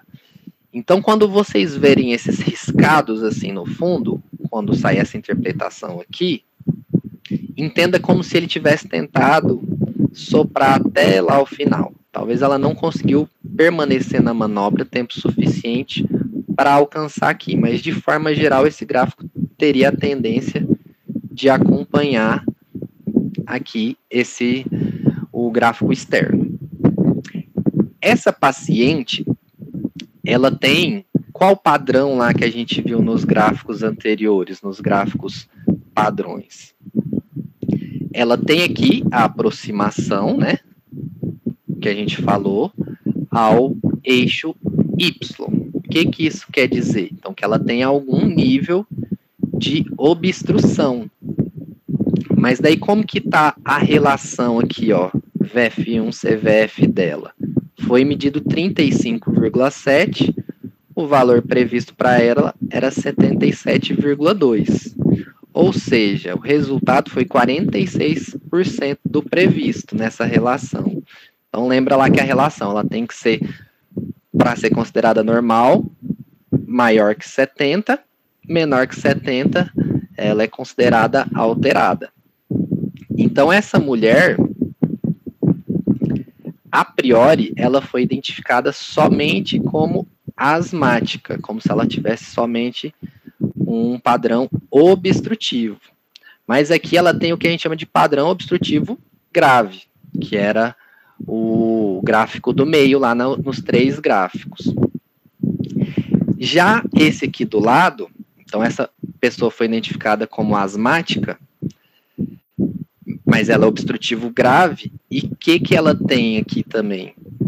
Ela também tem DPOC, então ela tem o que a gente chama de síndrome de sobreposição de asma e DPOC. Então ela, além de ser asmática, ela fazia uso do tabaco, né, fumava, era fumante, ex-fumante no caso, e ela também teve uma grande restrição pulmonar. E como que eu vejo que ela teve restrição pulmonar? Ao contrário, que ela não teve a restrição pulmonar. Aqui no CVF. Então, por que parece tão... a área do gráfico é tão pequena? Porque o quadro dela é um obstrutivo forte. Aqui o quadro do homem, ele também é DPOC. Só que qual que é a diferença principal dos dois? Essa paciente é uma paciente avançada. Esse paciente era um paciente que ele não tinha uma DPOC grave. Apesar dele ter DPOC, ele era um paciente moderado. Por isso que, tá vendo, ele consegue chegar lá próximo do pico expiratório forçado para ele, do que seria o máximo. Se esse paciente tivesse simplesmente essa curva descendo até aqui, ele seria o que a gente chama do padrão restritivo. Então, como os dois aproximaram do eixo Y, eu já sei que eles têm o padrão obstrutivo. A diferença maior um é o obstrutivo já grave, principalmente também pela questão de idade, a cada ano que passa a gente tem uma perda de capacidade, e aqui a nossa obstrução ela é mais leve. Aqui a gente tem os valores previstos para pico de fluxo. Então, a gente sempre tem que ver a altura do paciente, seja homem ou seja mulher. Mulher sempre vai ter valores preditivos menores do que os de homem.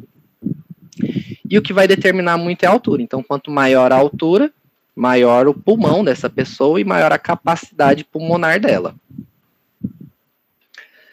Como que a gente encontra esses valores preditivos para essas provas de função pulmonar? Geralmente elas são realizados estudos com as populações, então a gente tem estudos da população brasileira que determinaram quais são esses valores preditivos. E todos eles são encontrados à base de cálculo.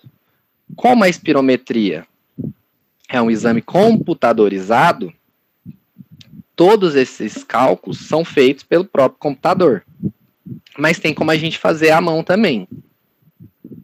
Todos esses cálculos tem no artigo que eu posso passar para vocês, mas é esse artigo aqui, do Carlos Alberto de Castro Pereira.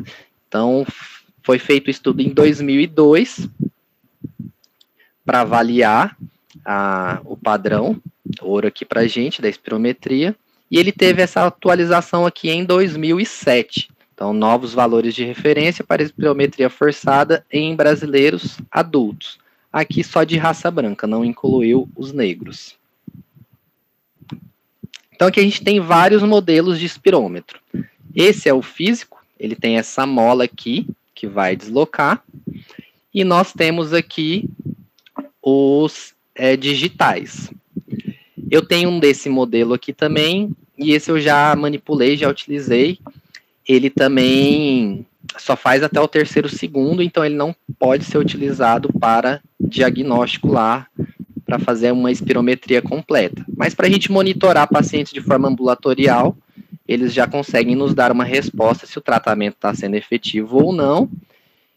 E também para a questão de rastreamento, para a gente conseguir verificar que se uma pessoa tiver redução do pico de fluxo respiratório, ela vai ter algum problema, seja ele de restrição pulmonar ou de obstrução pulmonar. Em ambos, a gente tem esses valores alterados. Então, o pico de fluxo, ele é um aparelho utilizado para medir o pico de fluxo respiratório forçado, que é a velocidade máxima que esse ar alcança na expiração forçada, né? Os valores desse exame são medidos, expressos em litros por minuto, e a gente possui, então, as escalas de valores, que vai de 60 litros por minuto até 880. Pode ir além disso, a depender da altura da pessoa. E a gente também tem os medidores infantis, que geralmente eles só vão até 400 litros. Lá no primeiro Congresso Brasileiro de Ciências Farmacêuticas, eles publicaram esse formulário que ensina como fazer.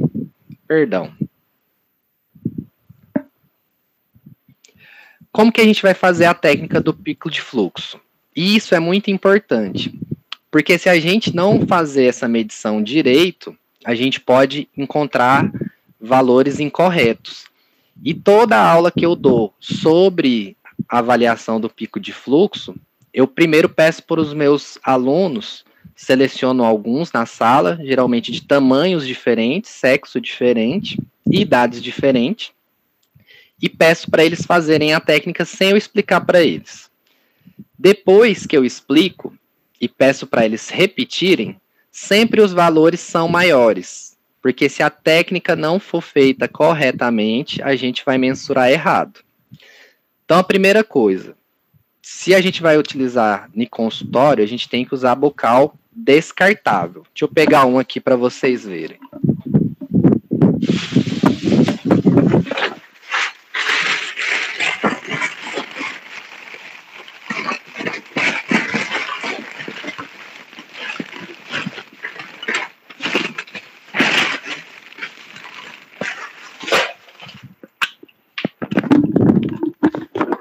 Pronto.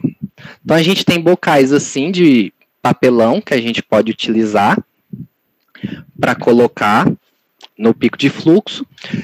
Tem alguns que vêm com material autoclavável. Então, eu tenho um que é de plástico, só que eles são autoclaváveis. Mas mesmo no meu que é autoclavável, eu prefiro utilizar o bocal descartável, porque o paciente se sente mais confortável com algo descartável, porque é algo que a gente vai colocar a boca, vai soprar. Então, eu indico que utilizem o descartável, mesmo se vir no seu aparelho os que são autoclaváveis.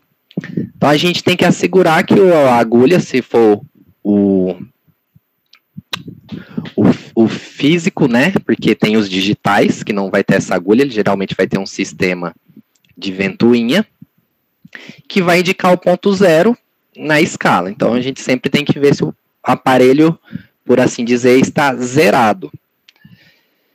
Então, ao segurar o pico de fluxo, a gente tem que ter muito cuidado para não deixar as mãos aonde vai ter a passagem da mola. Se for os digitais, não vai ter esse problema. O aparelho sempre na horizontal, de maneira que os dedos cubram a escala medidora ou impeçam o movimento de agulha. Isso não pode acontecer. Aqui fala que o paciente deve estar sentado. Não é necessário que ele esteja sentado, ele pode ficar em pé também. É melhor que ele esteja sentado, porque a gente tem que ter isso aqui, ó, tronco reto. Por que tronco reto? Se eu estou nessa posição, meio dobrado, eu já estou dificultando aqui a passagem de ar.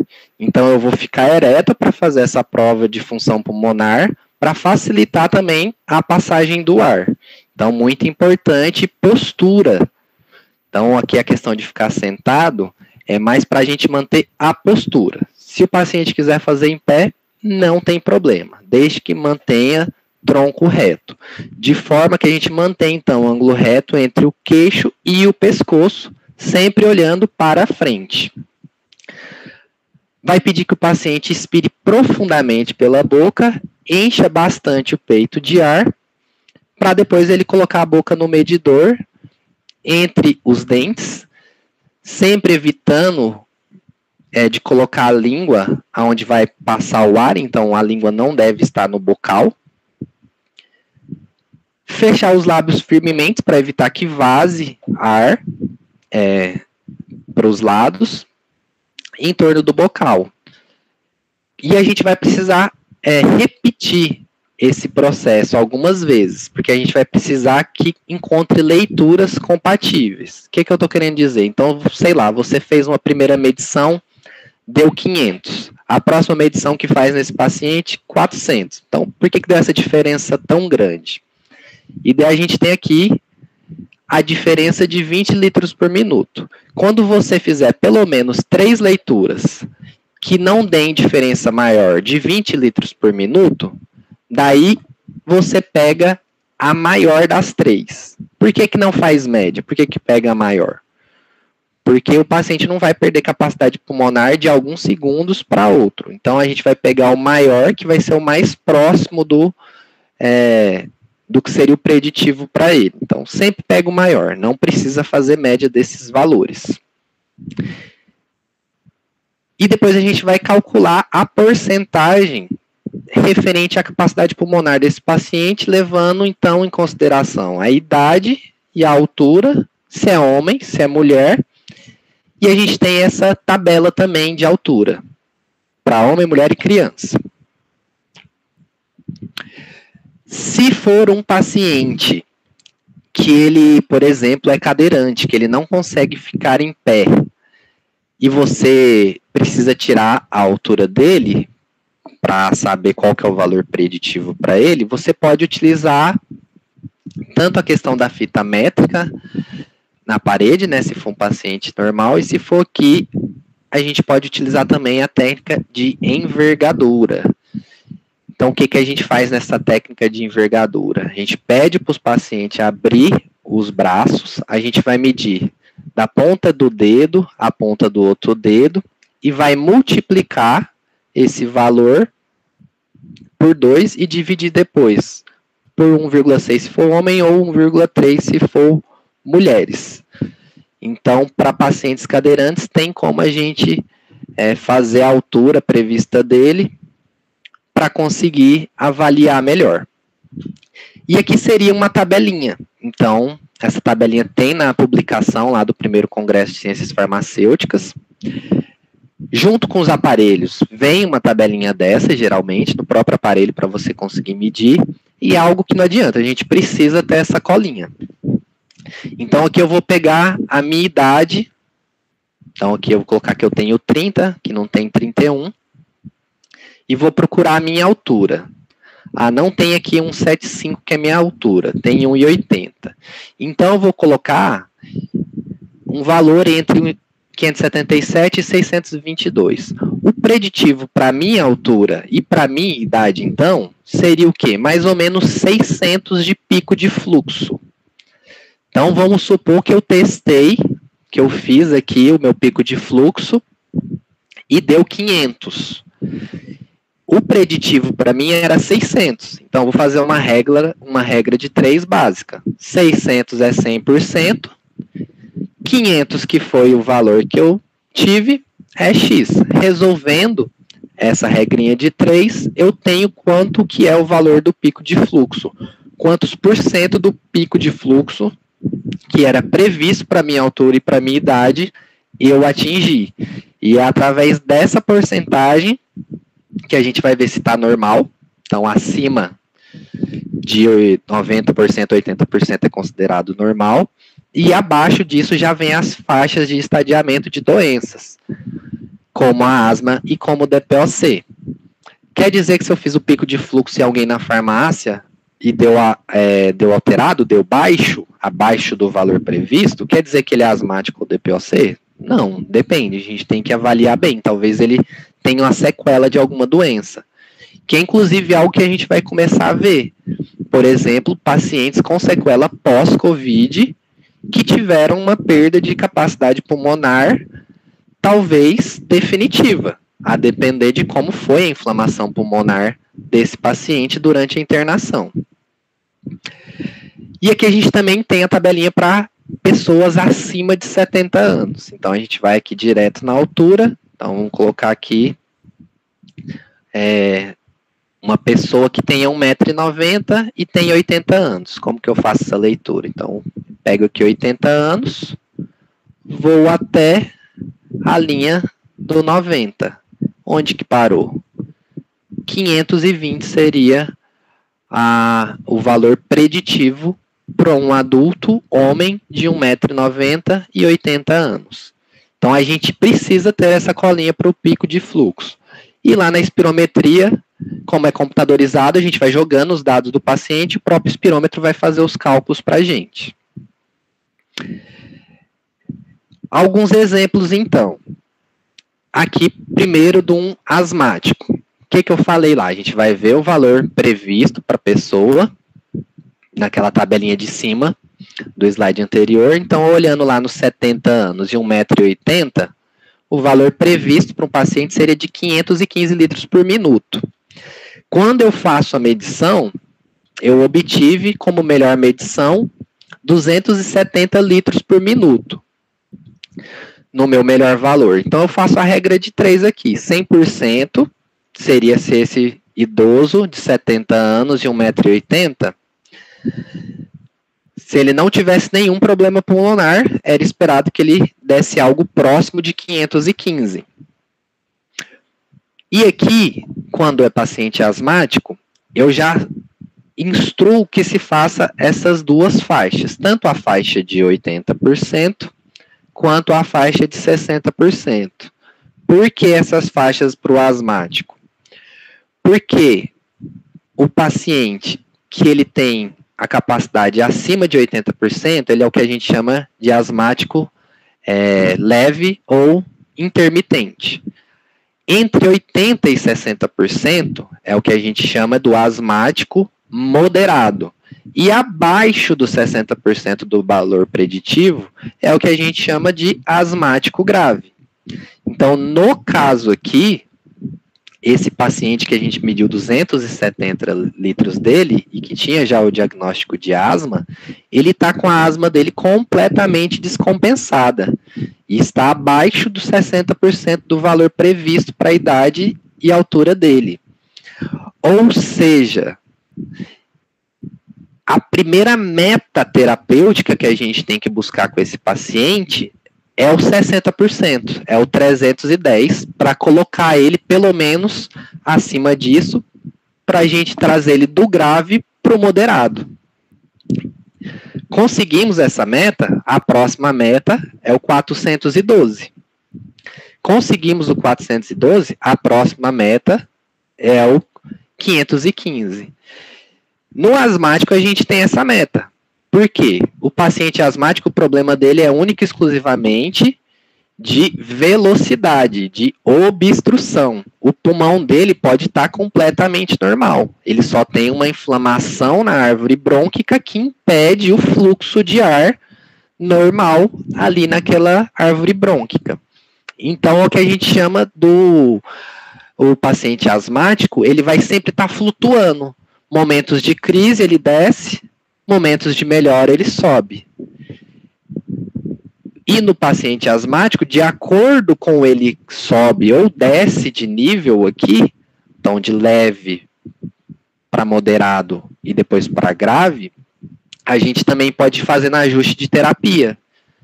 Se ele piorou, a gente pode aumentar a dose de medicamentos. Se ele melhorou, a gente pode reduzir a dose de medicamentos. E daí a gente tem o protocolo clínico e a diretriz terapêutica, que a partir dessas faixas vão nos indicar o tratamento.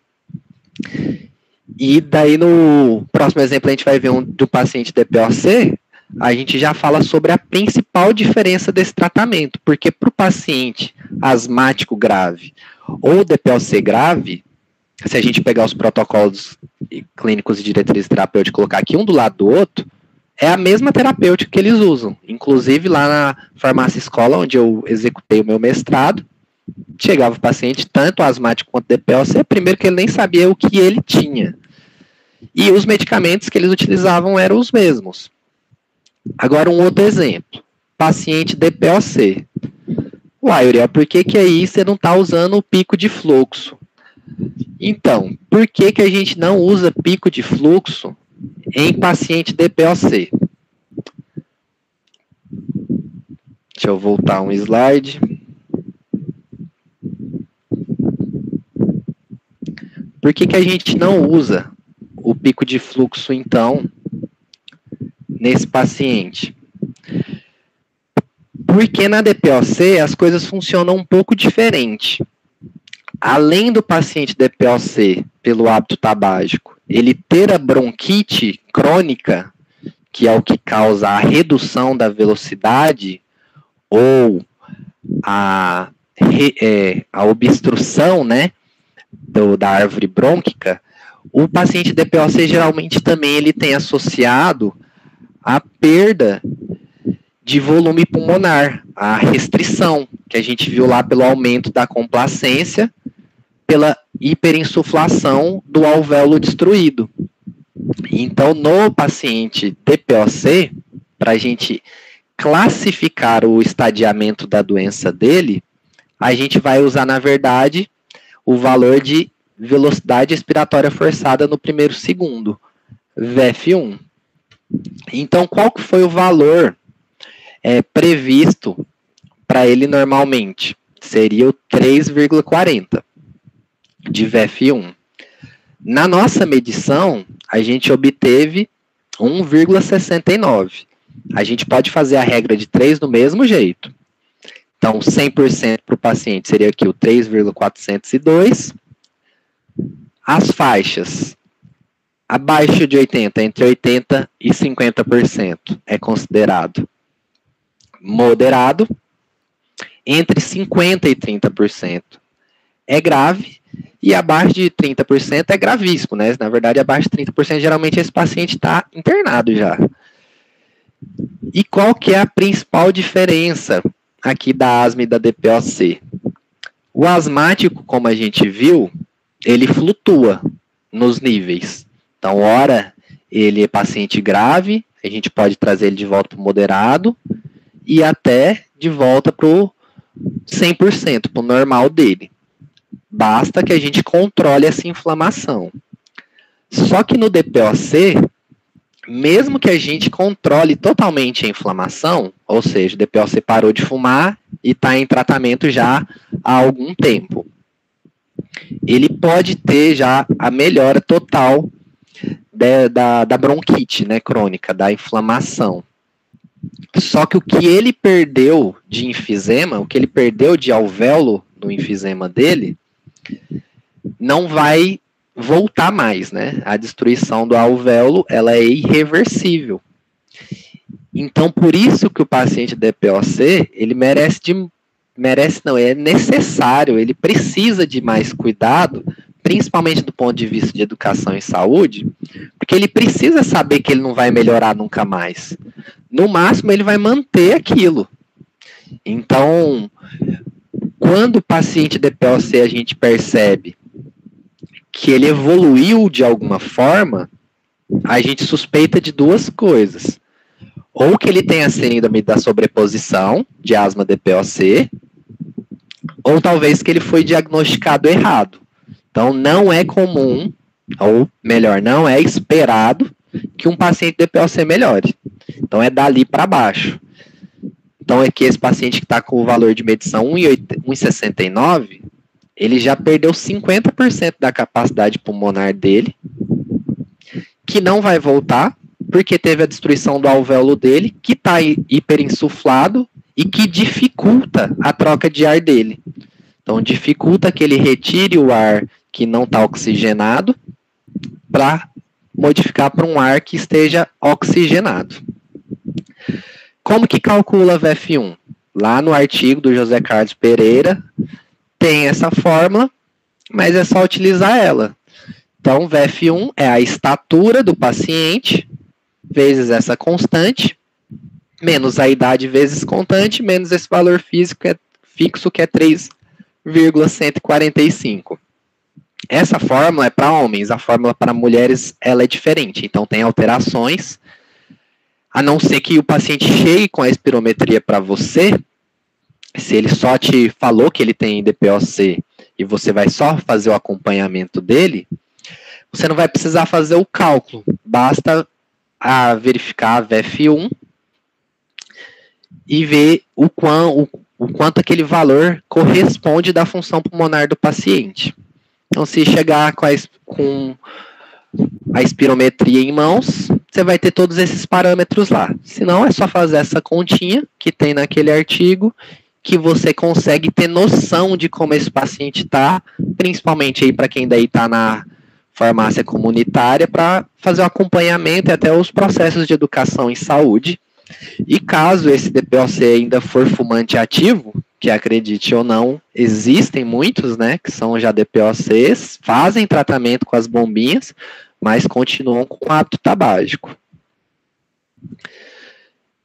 Aqui a gente chegou às 9 da noite, eu vou falar sobre a gasometria, não vou me estender muito, mas assim, para quem nunca viu uma gasometria na vida, vai entender pelo menos o básico e por onde que a gente tem que começar nessa avaliação, e daí eu dou alguns exemplos aqui das principais condições que causam, por exemplo, a acidose respiratória ou metabólica e também a alcalose respiratória ou metabólica, que é basicamente para isso que a gente vai fazer uma gasometria, para ver se esse paciente está tendo acidose ou alcalose, e essa acidose e essa alcalose, elas sempre podem ser ou respiratórias ou metabólicas. Então, o que é a gasometria arterial?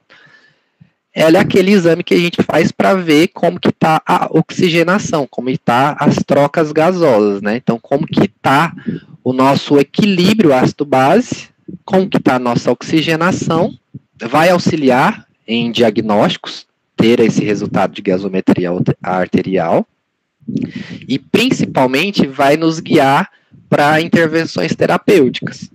Por exemplo, como que a gente sabe que o paciente lá na UTI está precisando de mais oxigênio ou não?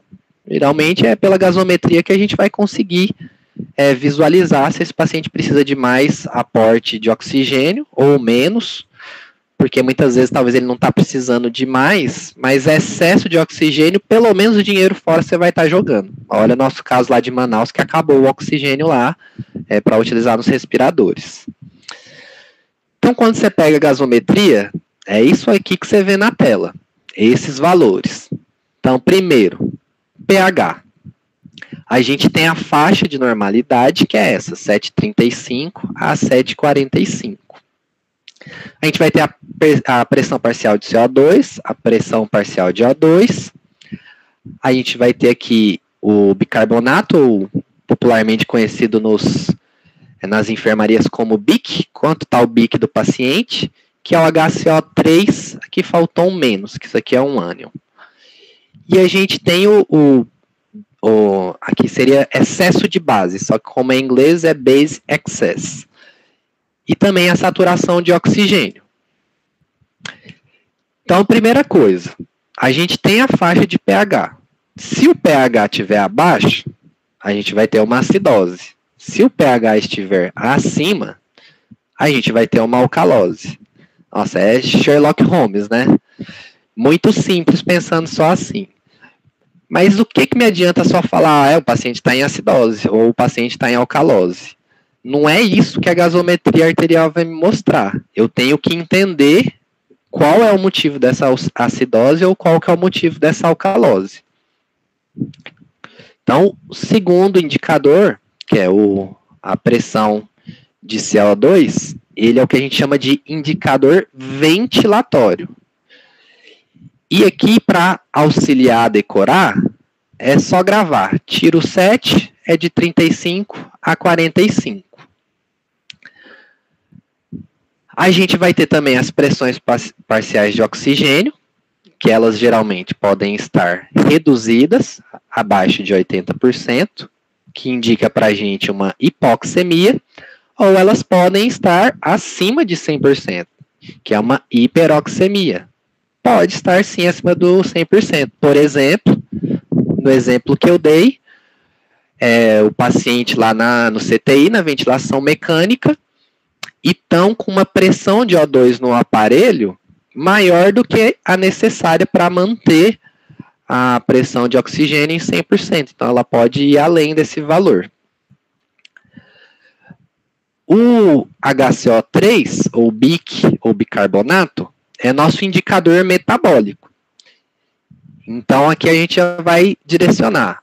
Primeira coisa que a gente vê é o pH. Depois que a gente olhou o pH e determinou se está ácido ou se está básico, a gente vai ver qual que é os indicadores que estão alterados. Se é um indicador metabólico, no caso, o bicarbonato, ou se era um indicador respiratório, que é a pressão de CO2. E aqui a gente também tem um outro critério que vai nos ajudar, que é o base excess, que a gente pode mostrar que ele varia de -2 até +2. Quando está positivo, acima de +2 principalmente, vai querer dizer que o corpo está retendo base. E quando ele estiver negativo, vai nos dizer que o corpo está eliminando base. Onde que ele retém ou elimina base? Principalmente sistema renal e sistema pulmonar. Então aqui a gente vai ter essas duas grandezas, o pH sendo inversamente proporcional ao CO2, ou seja, quanto mais aumenta a pressão de CO2, menor é meu CH, porque estou deixando ele mais ácido. E ao contrário, se eu tenho então uma redução da pressão parcial de CO2, geralmente eu vou ter um aumento de pH, porque o meio vai se tornar mais básico. E vai ser, então, diretamente proporcional ao HCO3. Então, se abaixar o HCO3, que é meu ânion, vai reduzir o meu pH. Se ele aumentar, vai aumentar o meu pH. Então, quais que são as principais formas que eu vou ter de interpretar? Primeira coisa, então, se o pH estiver abaixo, vai ser uma acidose. Porém, se o pH está baixo e a pressão de CO2 estiver aumentada, quer me dizer que é uma acidose respiratória. Qual que é a causa mais comum de acidose respiratória? geralmente é a diminuição de frequência respiratória e ou volume. Por exemplo, uma hipoventilação. Então, pensando num paciente que estiver em ventilação mecânica, quer dizer que eu tenho que colocar mais pressão de oxigênio para esse paciente.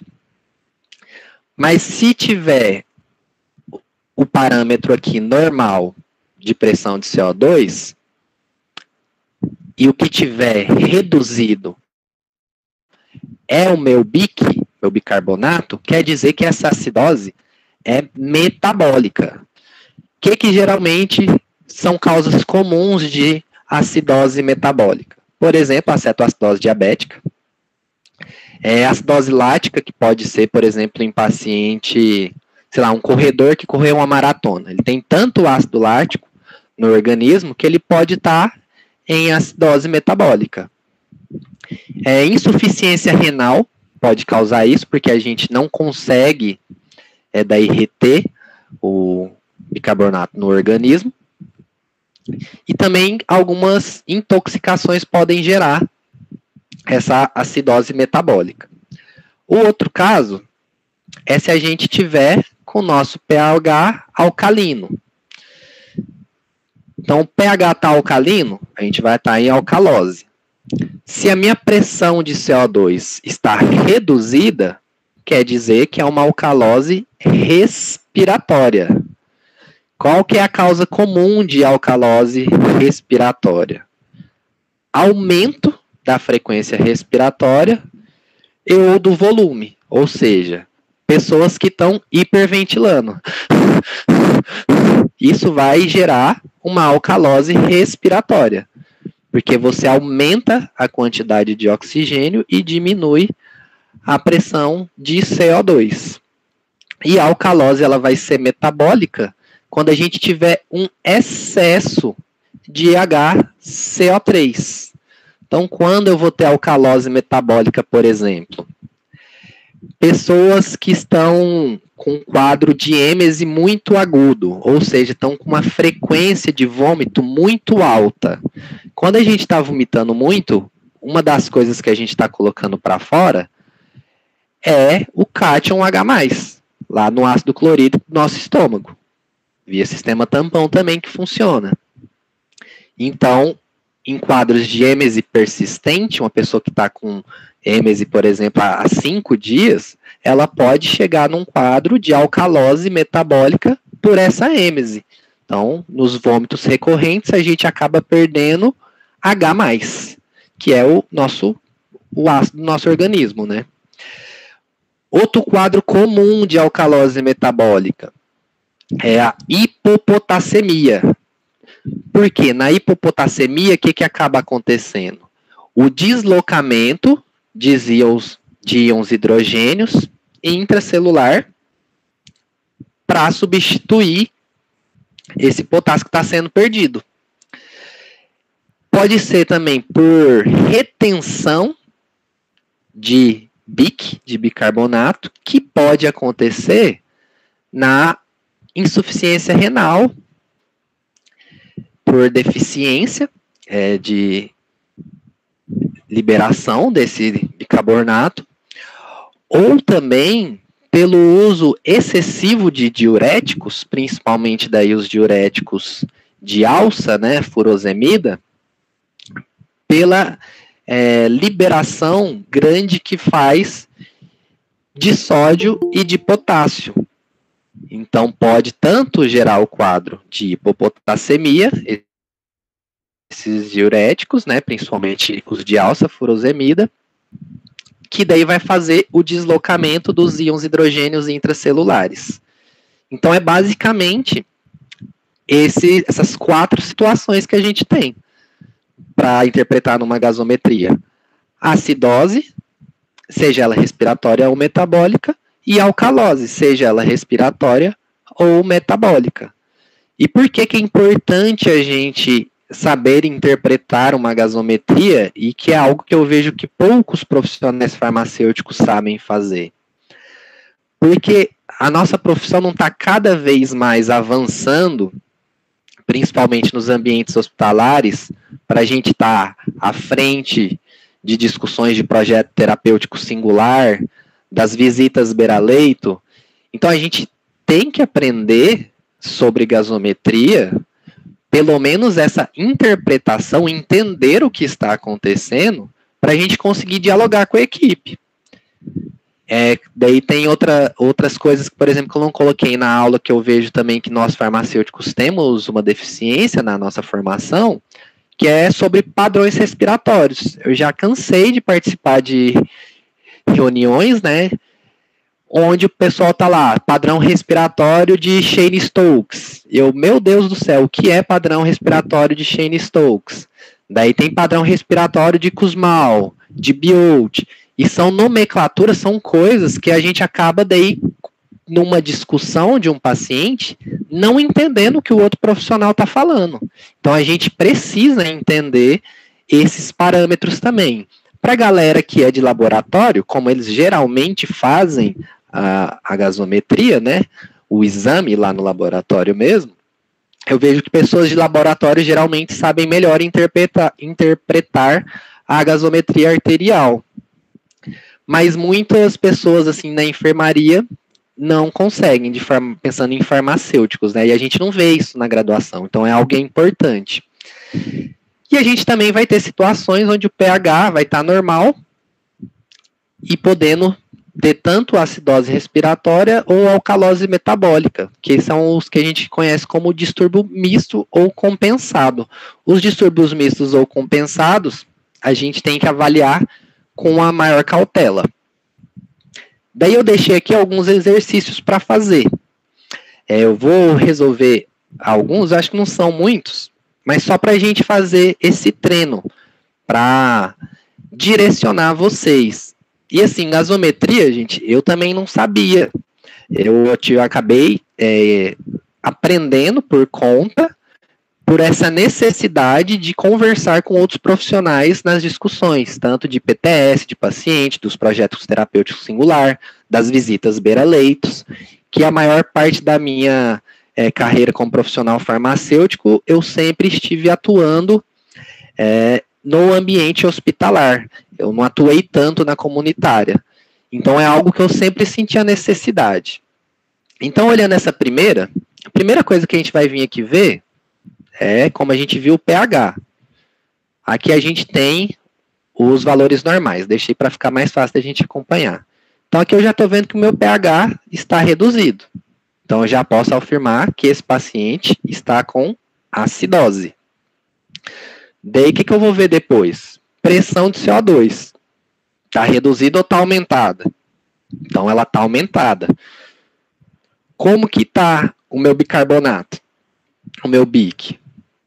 Está ligeiramente alterado, mas está muito próximo do limite, 26. E a minha alteração aqui da pressão de CO2 é bem maior do que os 45, que seria o limite superior. Então, aqui eu já posso inferir que esse paciente está em uma acidose respiratória. Então, acidose porque o pH está abaixo do 7,35, que é o limite inferior. Aqui a gente tem os dois aumentados, porém o BIC muito próximo do valor previsto, do valor de referência. Aqui a gente vê um excesso de base, então a gente vê que essa acidose respiratória já está fazendo o nosso corpo fazer uma compensação de reter um pouco de bicarbonato, por isso que teve essa ligeira alteração. E aqui a gente vê que a saturação de oxigênio desse paciente está baixa. Outro caso. Então, mesma coisa. Sempre eu vou começar aonde? pH. Então, aqui já avaliei que o pH está 7,60. É maior do que o limite superior de pH. Ou seja, isso aqui nos indica uma alcalose. Como que está a pressão de CO2? 33. Está dentro do esperado. Como que está o nosso HCO3+, no nosso BIC? Ele está alterado, né? Era até 26, ele está 40. E aqui a gente tem o excesso de base em +4, mostrando que a gente está, sim, retendo bicarbonato no nosso organismo. Saturação de oxigênio está normal, então esse paciente está numa alcalose metabólica. Vamos ver mais um. Esse aqui, 743, está dentro da faixa. Então, normal. Pressão de CO2, normal também, 42 entre 35 e 45. E aqui pressão de O2, normal também. E o nosso BIC, normal também. Então aqui eu vou inferir que essa gasometria está normal. Ela não tem nada de alterada. Outro caso de alcalose respiratória. Então, pH elevado, pressão de CO2 abaixo do limite inferior, e aqui o meu bicarbonato está dentro das faixas. Então, é uma alcalose respiratória. Então, viram que não é complicado fazer essa avaliação de uma gasometria? E depois o que você tem que estudar? Quais são os principais fatores que levam a alcaloses metabólicas, alcaloses respiratórias, e também a acidoses respiratórias e acidoses metabólicas. Então, a gente precisa conhecer os quadros para entender o que está acontecendo e direcionar nossas intervenções. Porque daí o que acontece muitas vezes? Saiu o resultado da gaso, vamos mudar o plano de soro desse paciente. Daí você olha lá no plano de soro do paciente, está bicarbonato de sódio, que é outra coisa que nós farmacêuticos não temos muito domínio. Soroterapia. É algo que a gente também precisa estudar mais. Então daí fica naquela alteração, joga bicarbonato para dentro, não joga, mas o entender e interpretar este exame, que é o que eu quis trazer nessa aula de hoje, a gente pode depois pensar numa discussão, né, de principais quadros que gerem alcalose respiratória, alcalose metabólica, mas é basicamente você fazer isso. Avalie o pH, é ácido ou básico. Depois avalia nosso parâmetro respiratório, que é a pressão de CO2. E depois o parâmetro metabólico, que é o bicarbonato, ou BIC. Lembrando que o base excess pode dar uma ajudinha. Gente, saturação de oxigênio é sempre acima de 95, que é algo que a gente pode utilizar na farmácia também, com o oxímetro de dedo, que ele vai dar esse parâmetro para a gente. Então, se chega alguém na farmácia, não está saturando mais que 95, alguma coisa de errado ele tem. Talvez ele tenha uma doença e não sabe. Aqui outro exemplo, pH ácido, meu parâmetro respiratório está elevado, e aqui o meu parâmetro metabólico também está alterado, junto com o excesso de base, que eu estou liberando muita base. Isso aqui é o padrão misto, então os dois estão alterados. A gente vai ter uma acidose, que é o que define, né, o pH, e como nossos dois padrões estão alterados, a gente vai falar que é uma acidose mista. E era isso, deixa eu voltar aqui para a gente conversar um pouquinho, ver o que ficou por entender.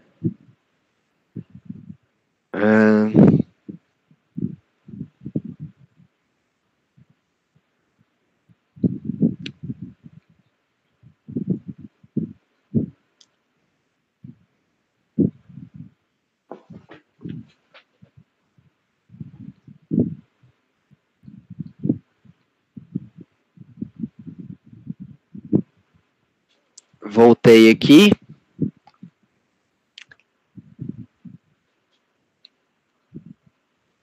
Fico aberto aí para dúvidas. Não sei como ficou o áudio.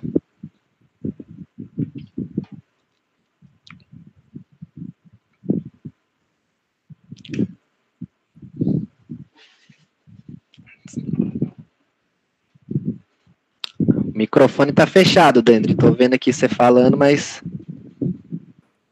Desculpe. Estava aqui acompanhando aqui. Excelente conteúdo. Hoje nós temos a honra aqui da professora Célia. Muito obrigado. Dr. Cauê também, está acompanhando aqui conosco. Professora Célia, gostaria de fazer um comentário aqui conosco?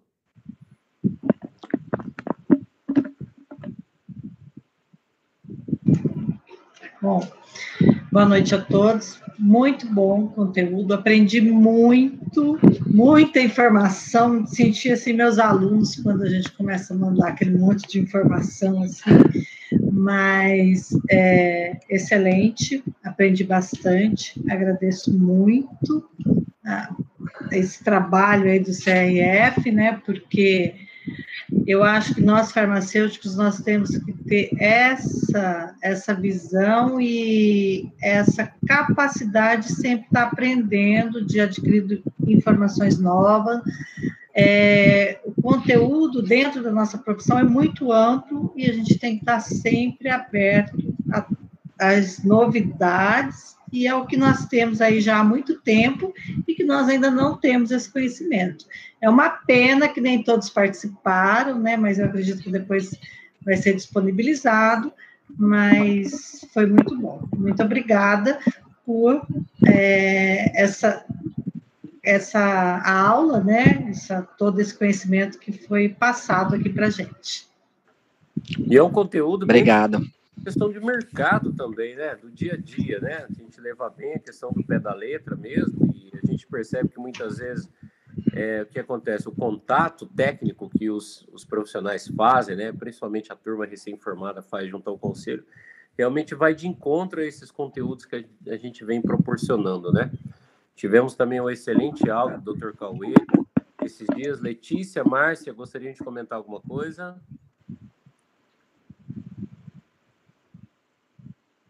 Online aqui. Dr. Cauê, gostaria de dar uma palavrinha, uma boa noite. Eu queria pedir, Denis, para o Uriel mostrar os bocais, que eu acho que na hora que ele estava falando, ele tentou mostrar e o vídeo estava desligado. Ah, os bocais.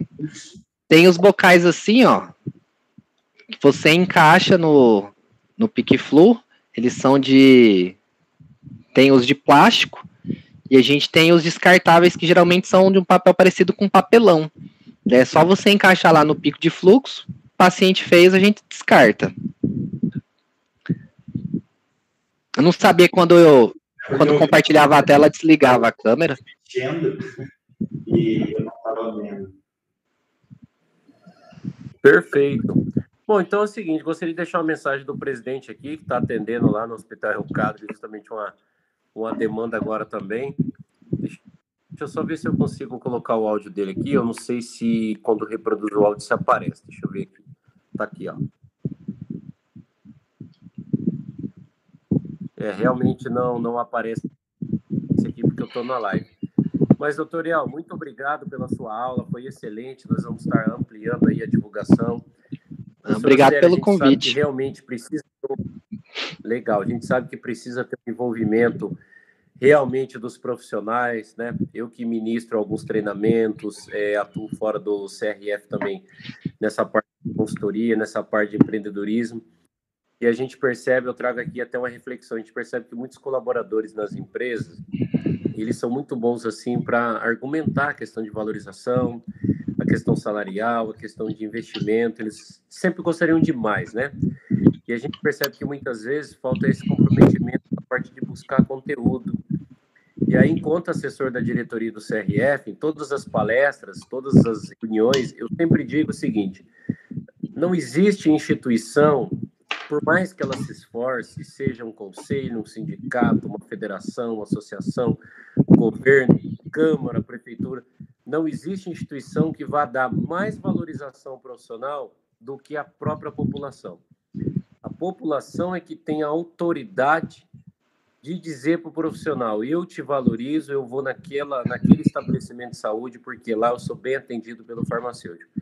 Então, isso que a gente espera, que todos os profissionais busquem conhecimento, busquem as instituições de ensino, se qualifiquem, né? A graduação deixou de ser aquele troféu máximo do conhecimento hoje, né? Nós temos a pós, vai para a especialização, mestrado, doutorado e assim em diante, né? E os professores são eternos companheiros, o resto da vida profissional, o restante aí que tem. Então, gostaria de agradecer muito mesmo, o Uriel sempre um parceiro, o Cauê também, as meninas aqui online, e vamos estar divulgando aí intensamente, tá bom? Muito obrigado, bom descanso a vocês e até a próxima, pessoal. Deus abençoe. Valeu, até mais. Tchau, tchau.